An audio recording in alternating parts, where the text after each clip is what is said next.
is up, everybody? Welcome back to another episode of the Run Pure Sports Swing for the Fences show here on the RPS YouTube channel. I'm Draft Cheat, of course, here breaking down a little bit of a small, not abnormal, have a lot of day games going on. So a 7-game MLB slate awaits us.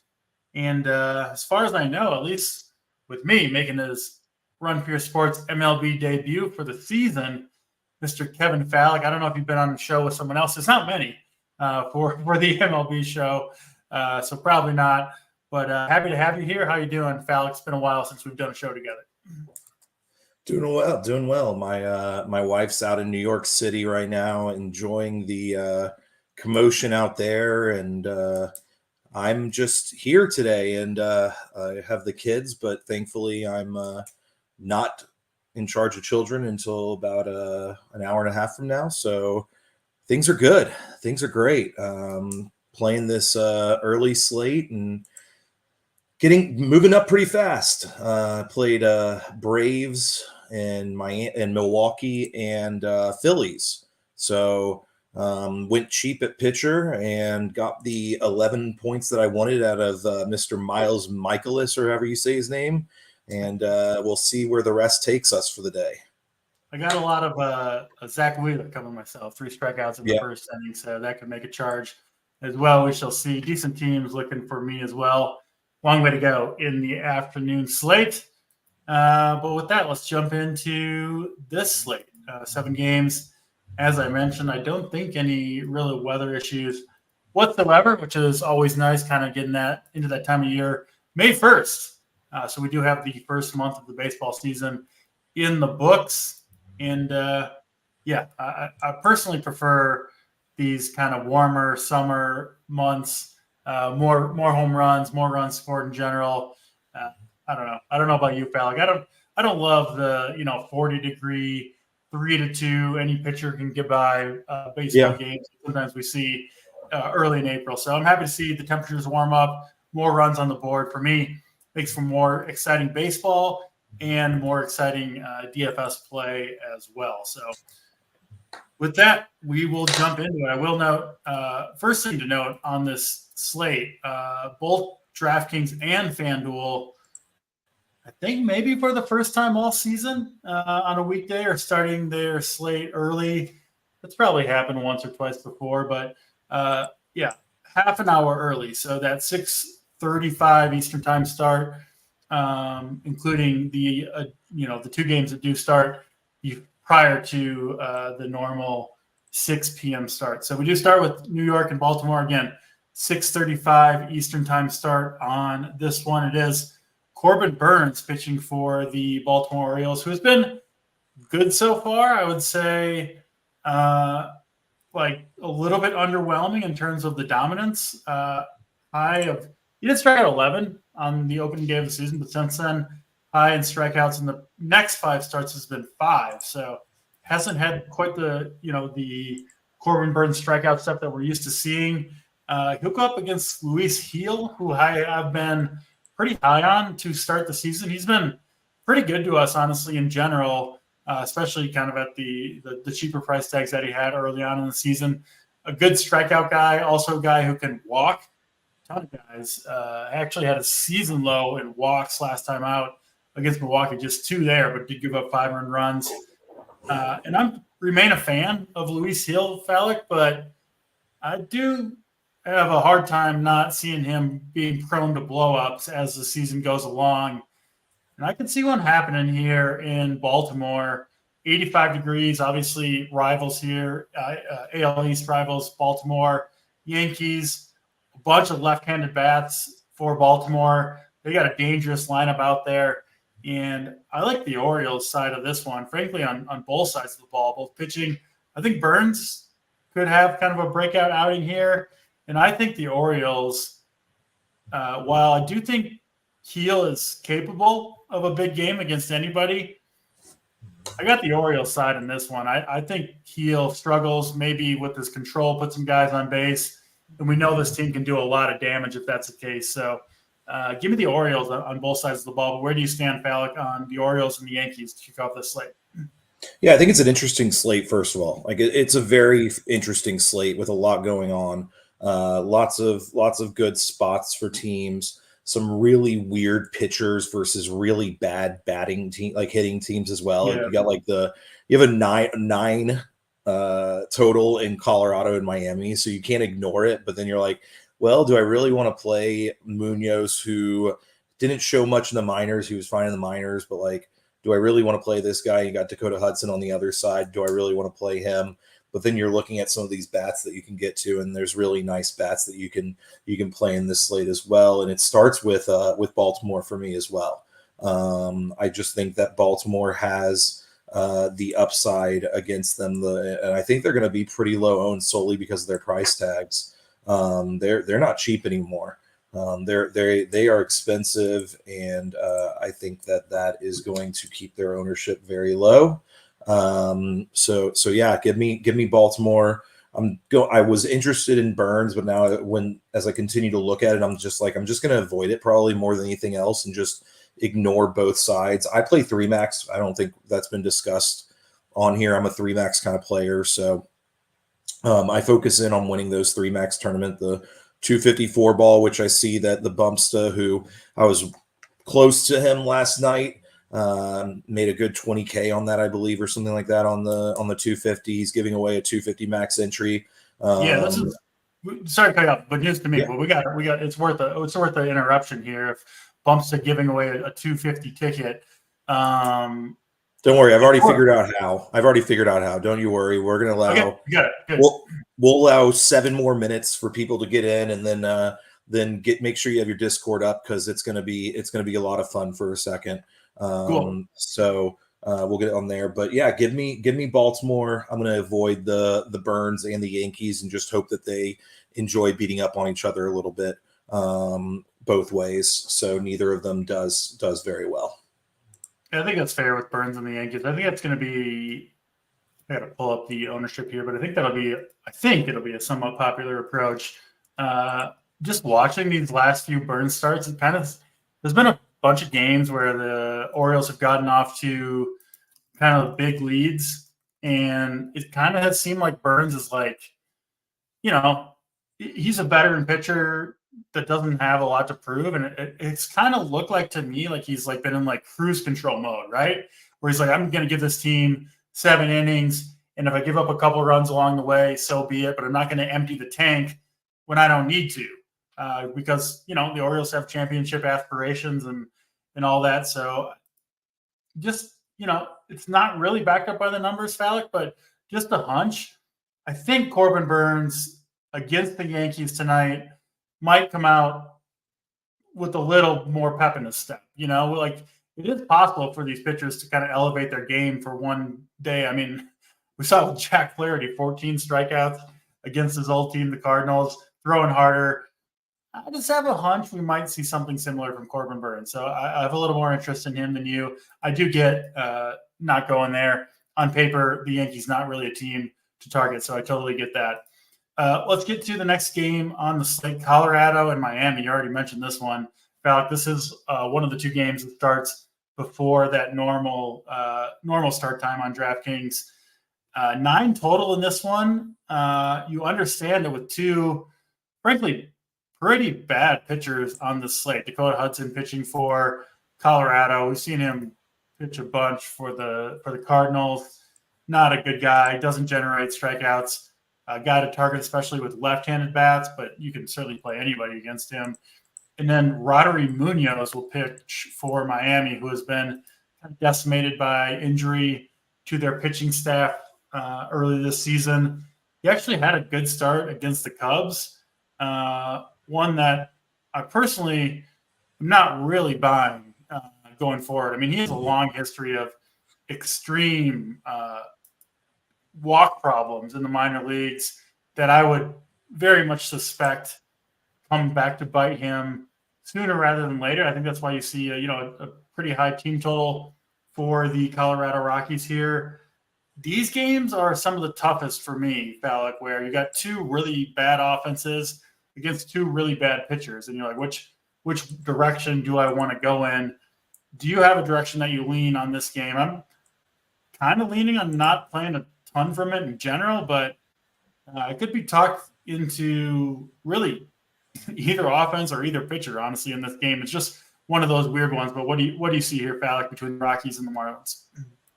So the only thing I'll say is that makes me more interested in is number one, the price tags of these bats is something that I'm interested in.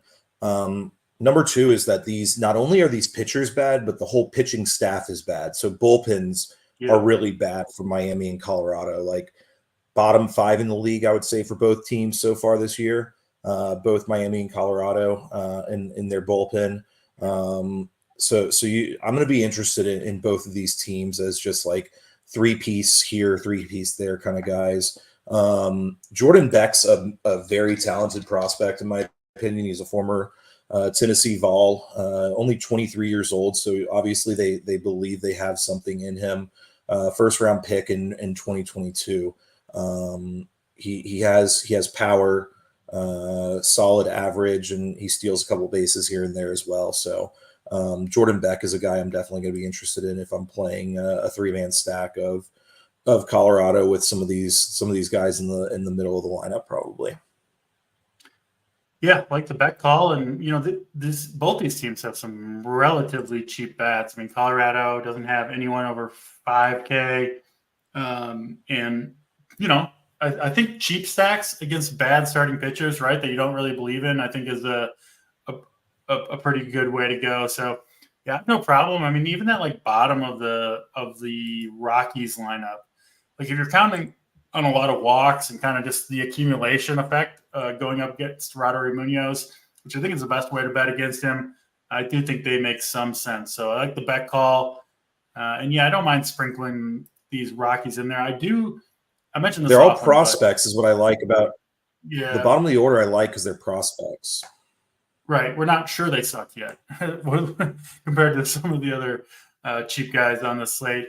And then, yeah, like I was saying, the thing I like most about, or my favorite approach against wild pitchers, right? Unknown wild pitchers like Roderick Munoz, is to go for just like a full-on cheap stack and just hope to get some walks and steals and some base knocks, and right, and you turn the lineup over and you accumulate the points that way. You don't need a double dong from anybody if the pitcher is bad enough and just kind of self-implodes, which, looking at Roderick Munoz's past history, I think he's very, very capable of doing. So I'll be in on some Rockies here. I'm not going to go crazy with it just because it's such an unexciting offense, bad ballpark and all that. But I can't play either of these pitchers. You have any of these pitchers? You're playing 3-max, I assume? No, yeah. None of these. I'm not going to get any of these pitchers. I'm the same way. The Munoz ownership really is, if it's going to be 30% or so, I just think that it's just a bad play tonight. I'm going to say it. I'm not going to go there. I'm okay losing my money if 30% Munoz beats me because of one start against Chicago. Yeah, Sabre has him at 15%, but I wouldn't be surprised if he came in even a little bit higher than that. You're saying 30. He also has a bad umpire today. Like when I start getting into like those things of like young guys, umpire, he has Moscoso or whatever his name is, who's like one of the worst umpires in the league. So yeah, and that's not a good thing when you got like a 7 walks per 9 in the minor leagues like Munoz does. So slightly maybe bump up to the Colorado. Again, I'll reiterate my point. If you're playing Colorado, I like just loading it up with a full 5-man stack and hoping Munoz just completely implodes, because I do think that's the best path for Colorado to put up a big score as a team. On to the next game, San Francisco and the Boston Red Sox.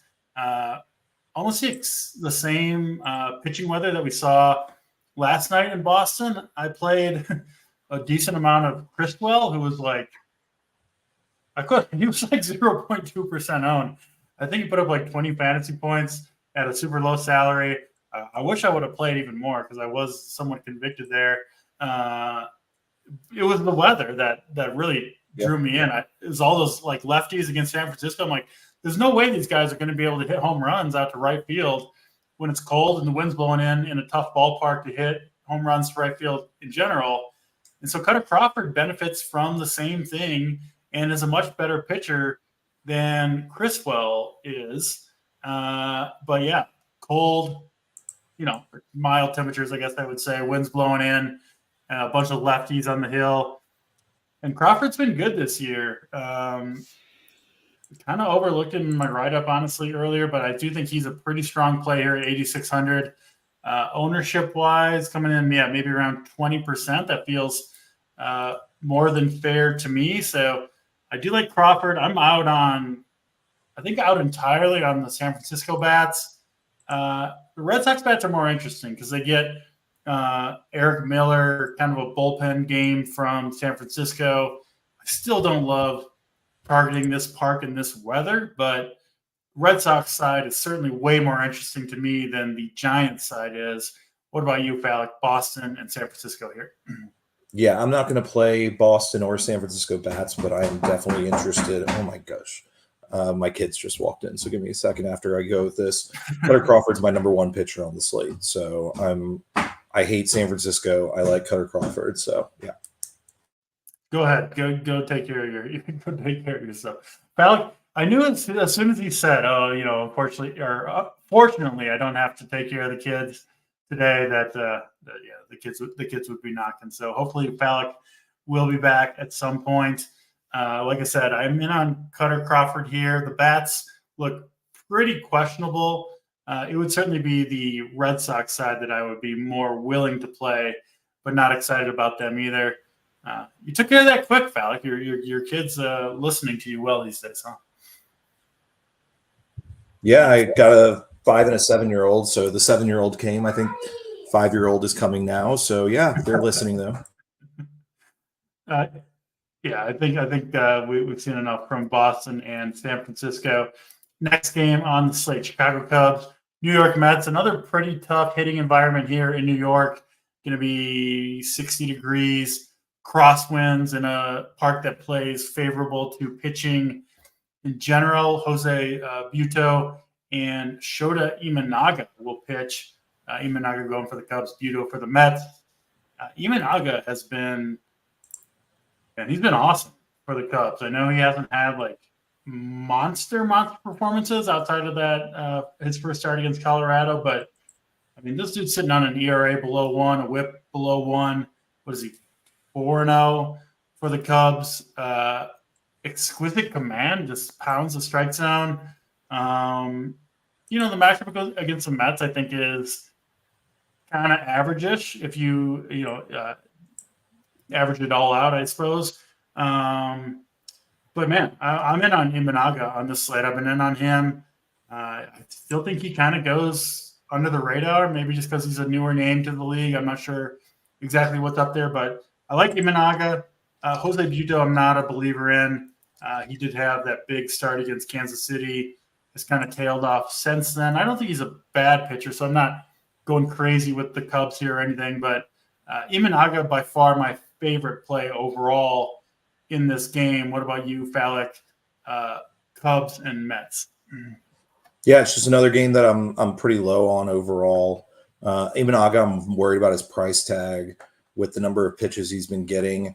New York's a little bit more of a patient, ancient type of lineup. They throw out a completely different lineup also. I think it's a really interesting lineup when you look at it.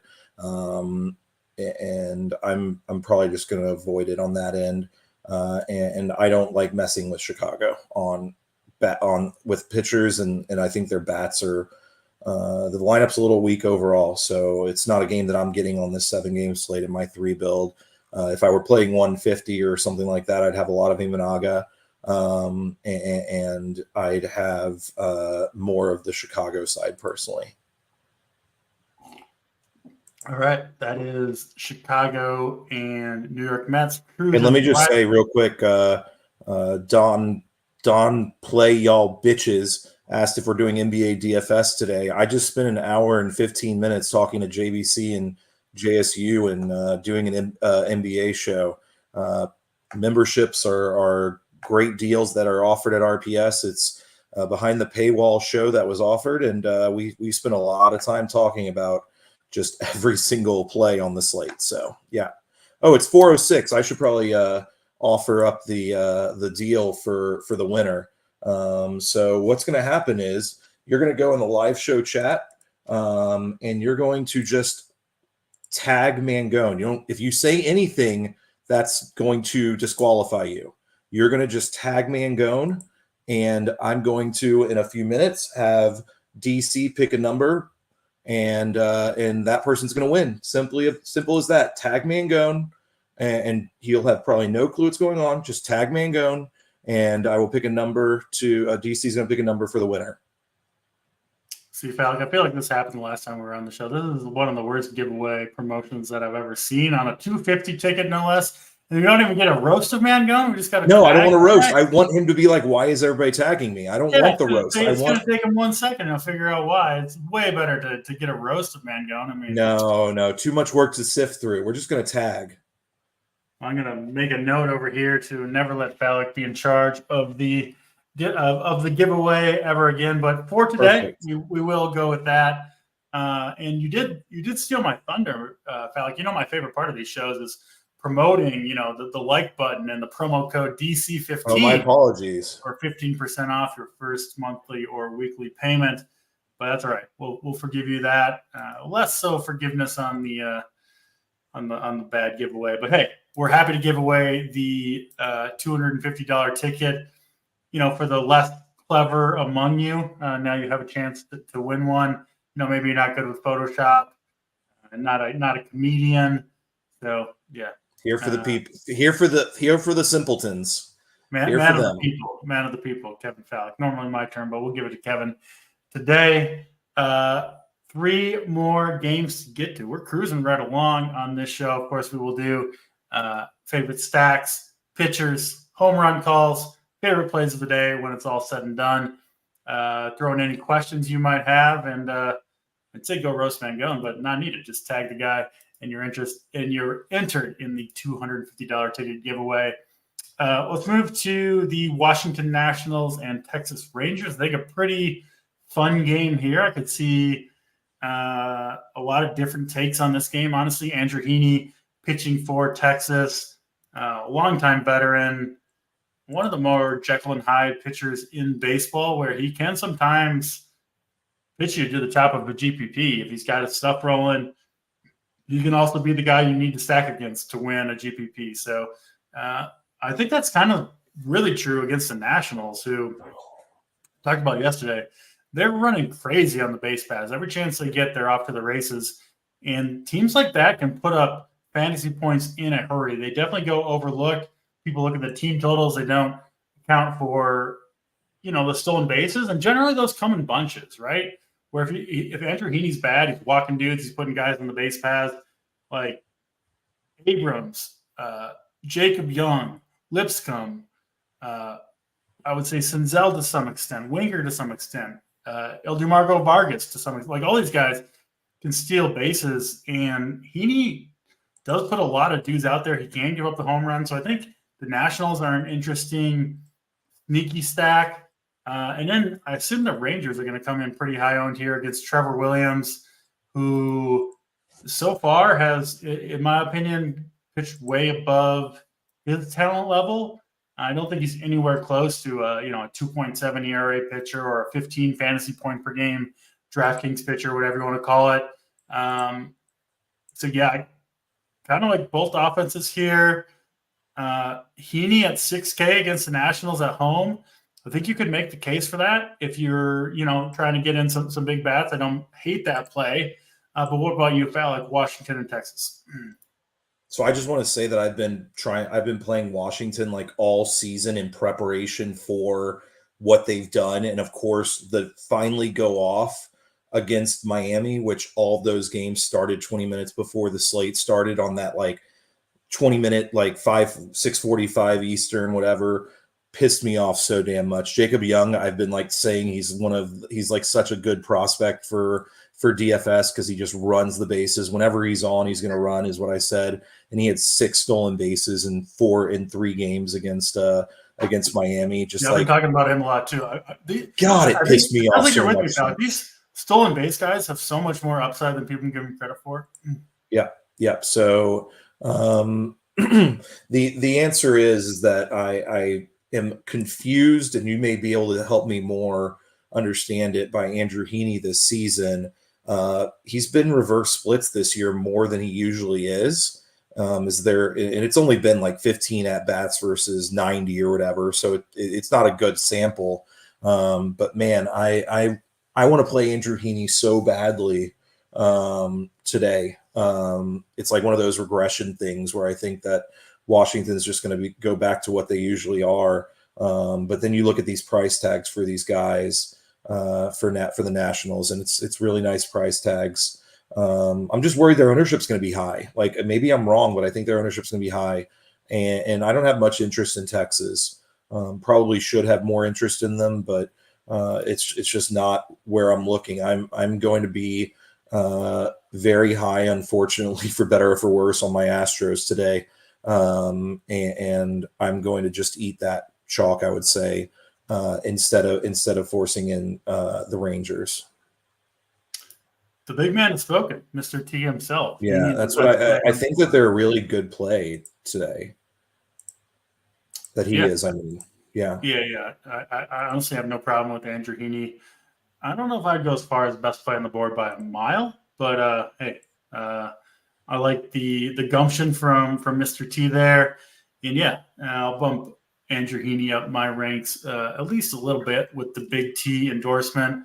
I totally get it against this Washington team who, as long as you can keep guys off the base paths, which you should be able to do in most games, you can have a pretty strong game. And obviously stolen bases, they don't directly impact the pitcher either, right? They of course help the offense and of course help the guys stealing the bases, but you can allow stolen bases and not allow the runs to score. So I do like that Andrew Heaney call from Mr. Big T.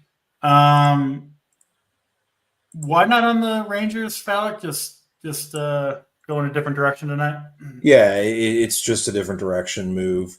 I like I'm playing 3 lineups, so I usually play 3 or 4 teams and just rotate through them. And the Rangers are not one of them. I've already given you Baltimore, Colorado, and upcoming is the Astros as the next of the 3, I would say, giving it away early. But yeah, that's really the only reason. Is I'm also gonna somewhat trust what Trevor Williams has done this year so far. I know that it makes no sense, but I'm not gonna. I'm sick of attacking him. I'm sick of losing attacking him. So right now, I'm just gonna hold off and wait for everybody else to win when I don't play him, of course, against him. So yeah. Hopefully one of those people will be me, because I'll have some stacks in there tonight for sure against Mr. Trevor Williams. I'm not a believer, and I'll go back to the well, stacking against Trevor Williams once again. Last call to tag Mangone in the live show chat. Last call.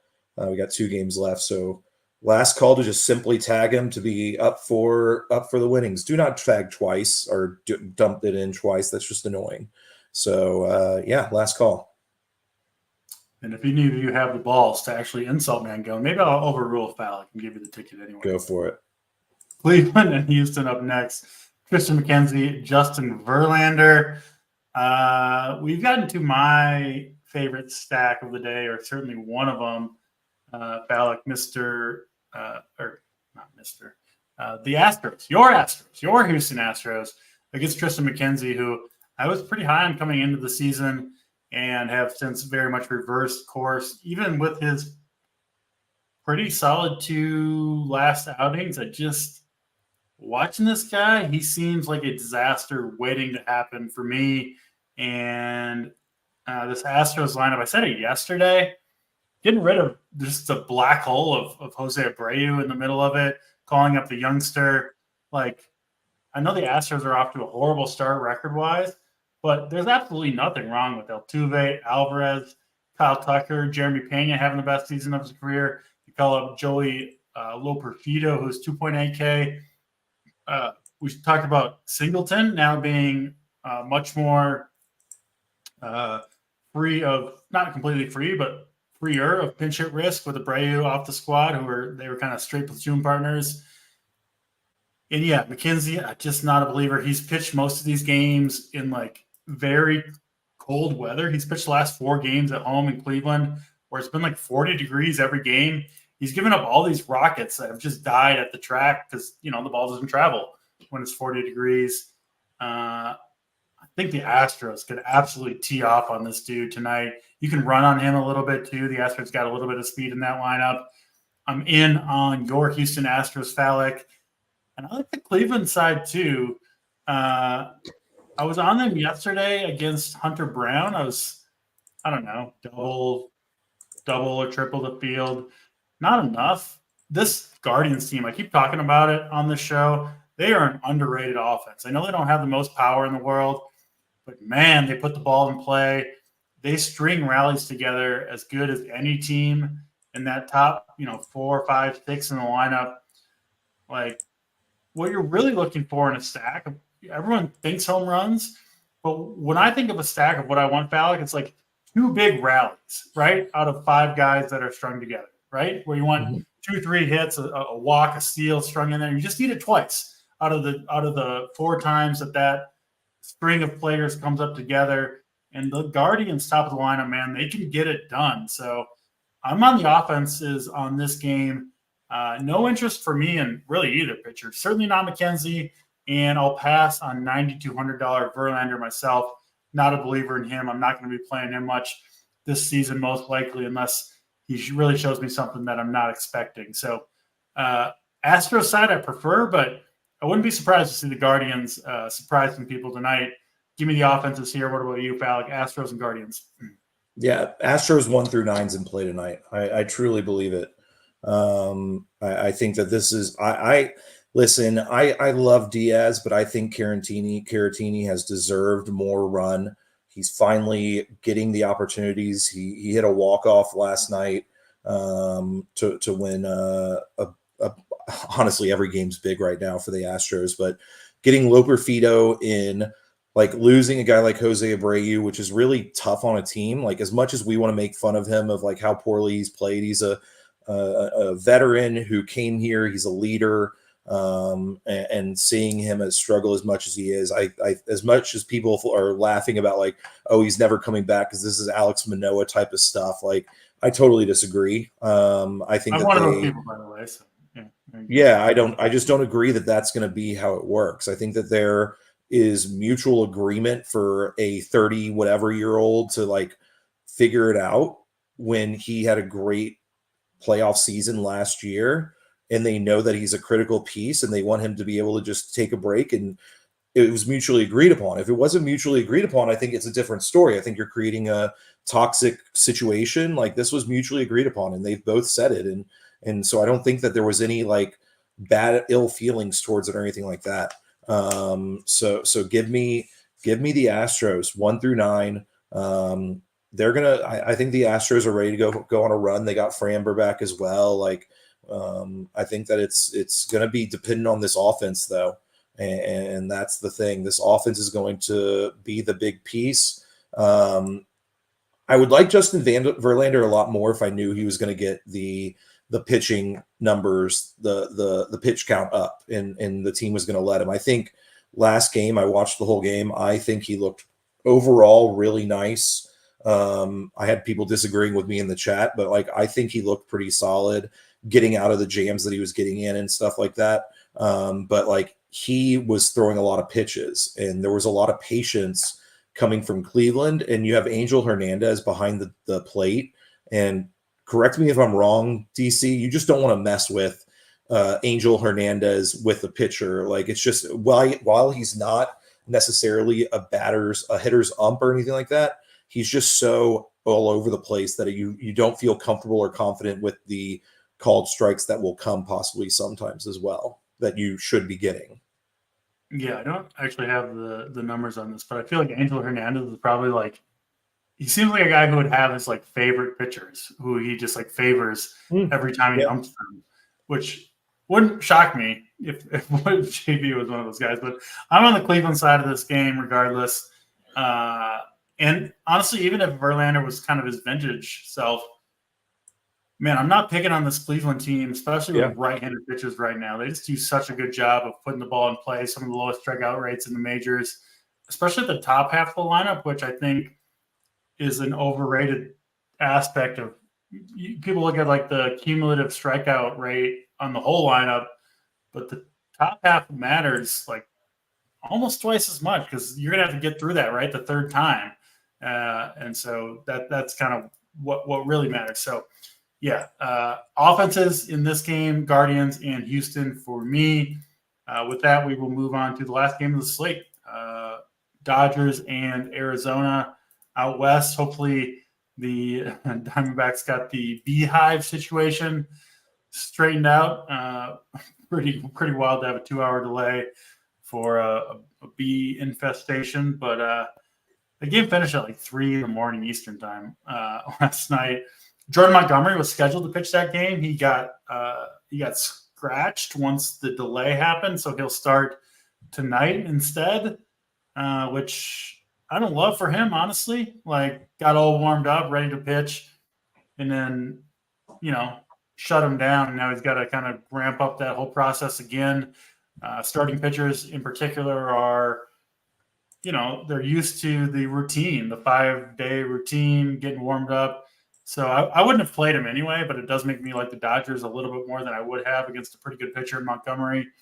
And then Yamamoto, man. I mean, he was the one coming over from Japan that was supposed to be the absolute superstar, had a rough first outing in South Korea in that opening series against the Padres. Has been really, really good since, and a run that I expect to continue in general. Don't necessarily love this matchup against the Diamondbacks, but it's not one that you need to avoid, in my opinion.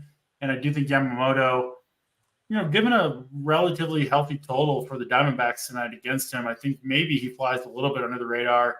I don't mind the little Japanese sensation double pairing. Yamamoto, Imanaga, I think could do some damage tonight. Okay, Falek, where do you stand on Diamondbacks and Dodgers? Yeah, no, I absolutely agree with you on everything you said. This total feels really high.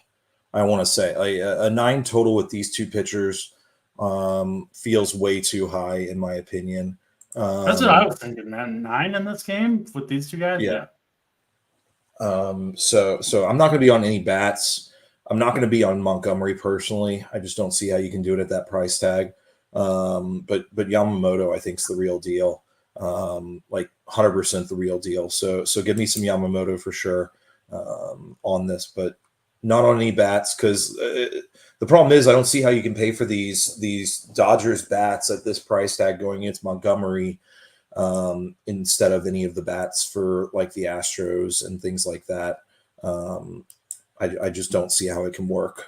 So yeah, I mean, it could work, but I'm with you. I think their total is too high, and I'm seeing pretty high ownership on them too. Obviously, ownerships are frankly mostly driven by the team totals, right? I mean, that's the main thing that drives them. So I guess that's why people are on the Dodgers. But I'm with you. Montgomery's just not a guy that I've really ever wanted to target going against, even when he's not great. It's usually not a lot of home runs, stolen bases. He doesn't give those up either. So yeah, I'm with you pretty low in general on the Dodgers. All right, DC, 1 through 33. Give the number.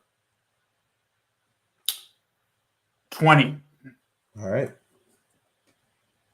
We got a winner? Keep going. I'll get there in a second. All right. Falek will pick the winner of the $250 ticket. Big giveaway here. Hopefully it's one of you guys who doesn't troll me in the chat that wins tonight. Cheeser 7 gets it. Cheeser 7. Cheeser 7. What do they need to do to get their ticket, Falek? I'm guessing is it the Bumpsta? And the Bumpsta is the name. I'll put it in here for each of you. All right. The Bumpsta to Cheeser, get in contact with each other, have a Venmo. Congrats again to the Bumpsta, and let's have another winning night for you. Absolutely, Bumpsta. Yeah, congrats on the big night, and we appreciate certainly you giving away the ticket. One of my favorite aspects here, Run Pure Sports, giving away tickets to the members. Everybody giving back when they get on the winning side. You do love to see it. Falcon, I'm not sure how many of these shows you've watched, but we will do the favorite stack, contrarian stack. Then we will go to your most important pitcher, which I define as the pitcher you'll be most over the field on in your estimation. And then we will do a home run call and your overall favorite hitter of the day. I'll give you a moment to think about your stacks, and I will start us off. My favorite stack on the night is going to be the Astros against Tristan McKenzie. Probably might have stolen yours. Again, I just want to bet against McKenzie. I want to bet on this Houston team.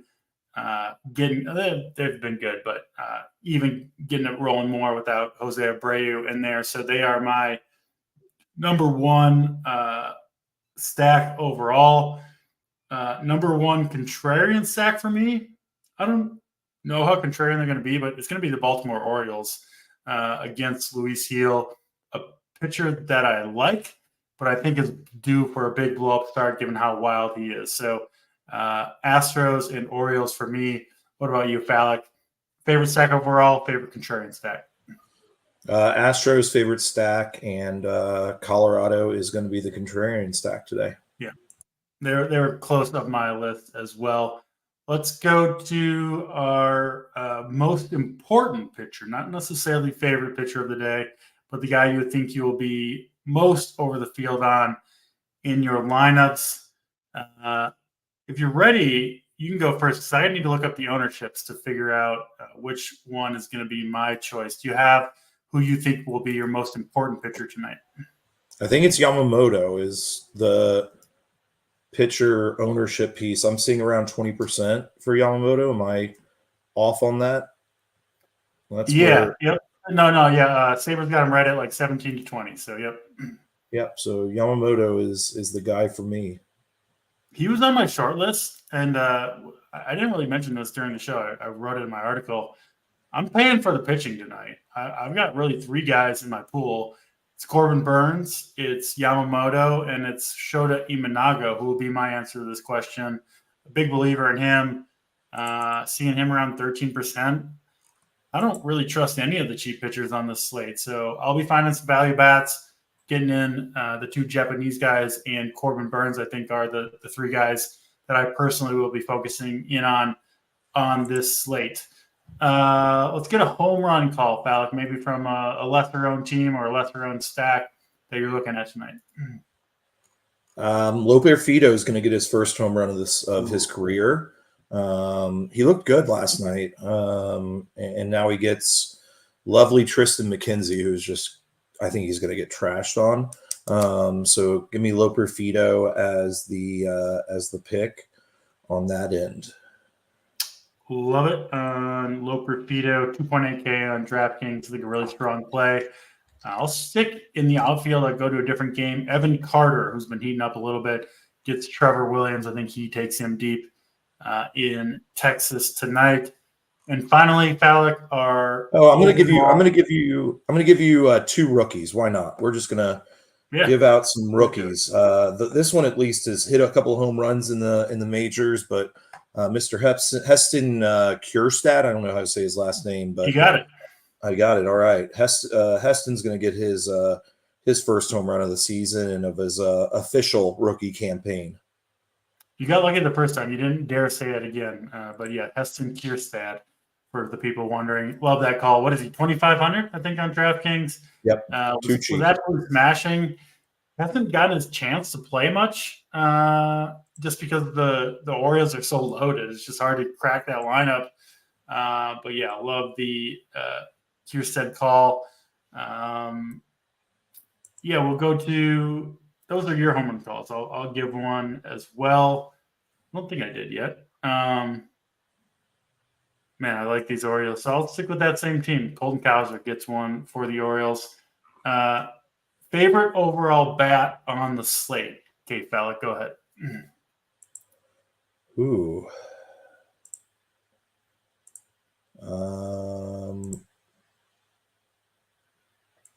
I'll go first. That's fine. Go. I will. Might need to move the Orioles to my number one stack, but I'm actually no. I'll go to a different bat. Josh Naylor, who has been we've been on him on the show. He's been amazing with the bat. 3-run home run last night. I think he takes Justin Verlander deep in Houston. I know you would never pick against your man JV, so I didn't take your home run call or your favorite batter on the slate. Who is it, Balak? Give it to the people. Yeah, so I talked to my kid's big into sports. We're actually in a little bit headed to his baseball practice, but we were talking about who got traded to the Twins. That was a really good player for the Astros, and we went through the whole Carlos Correa didn't get traded, he got signed, whatever. We got rid of him, and he was like, "Oh, and that's when Jeremy Pena come in. Where did Jeremy Pena come from?" So we went into a large discussion on Jeremy Pena. So it feels like it's supposed to be. So Jeremy Pena is going to be my favorite bat of the day today. Love Mr. Pena. He's been fantastic. And yeah, I'm in on these Astros as well. That'll do it for this show. That's all 7 games, plays of the day, favorite stacks, everything you need from the Run for Your Sports crew, of course. We got every sport going on right now, whether it be MLB, NBA, NASCAR, MMA, PGA, esports. I almost shipped the soccer slate today, by the way. Soccer. I left one out. Soccer, absolutely. Promo code DC15, 15% off your first weekly or monthly payment. We got a short slate tomorrow, mostly early games, as is typical on a Thursday. So we will be there bright and early at 11 Eastern time, breaking down the early baseball games. I'll be there, I believe, with Third and Schlong, but I got to be honest, I never know who's showing up for these shows. It just depends. Happy to just break the games down with whoever it may be that comes opposite side me to talk some baseball. So we'll be there regardless tomorrow, 11 Eastern time, talking baseball. Good luck to everybody. We do appreciate you guys watching as always, and we'll see you bright and early tomorrow morning. For K Fallick, I'm Draft Cheat. We're out of here.